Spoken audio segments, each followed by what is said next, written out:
And a new shop in Windsor is selling work made by local Indigenous artists. The owner, Mark Peltier, was also at today's National Indigenous Peoples Day celebrations in the city. His shop is located on Ottawa Street, and that's where we find the CBC's Tahmina Aziz live with us tonight. So Tahmina, tell us more about this shop and why it's so important to the owner. Well, Jason, art has always played a significant role in Mark Peltier's life. He was introduced to it by his family, and although he's worked for the city of Windsor for many years, he says he has always been an artist at heart, and he's finally reconnecting with his passion by opening up this store. Good afternoon. Welcome to Native Wonders Gifts and Gallery. What are these? These are my art cards.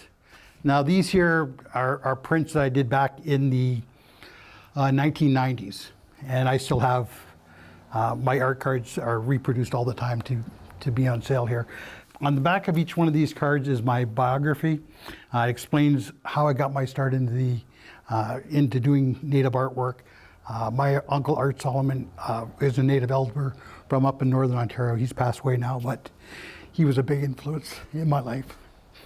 Can you tell me a bit about that? Yeah.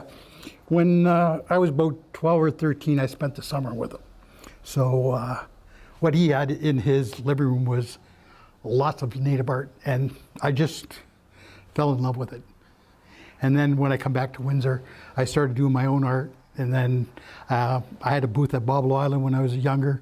That's where I started selling my stuff at first. And then from there, I branched out into doing other things. And I understand that you are standing in front of a bunch of dream catchers.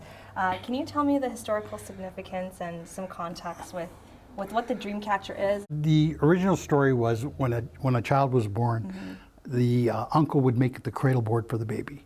And then the aunt would make a dream catcher out of willow to tie onto the cradle board, because that's where the child would sleep. Now the dream catcher, it catches all dreams, good and bad. But the bad dreams get confused in the webbing and can't find their way out. And the good dreams make their way through and exit the center hoop of the dream catcher and enter into the life of the dreamer, so they only have good dreams. My reserve's on Manitoulin Island. It's a Wickwamaccoon reserve on Manitoulin Island in the Georgian Bay. Traditionally, we're supposed to return to our reserve at least once a year, because it was a teaching I received from an elder to go back to my reserve every year, because you have to ground yourself in your culture every year, not just to forget about it. So you can hear the emotion and passion in his voice. The store is just one of the ways that he's staying connected with his roots. He's also been involved in the Indigenous communities here in Windsor for more than 30 years, and he wants to pass on his teachings to future generations and ultimately see his culture live on. Jason. All right, a lot of neat items in there and an amazing story. Thanks for sharing, Tahmina.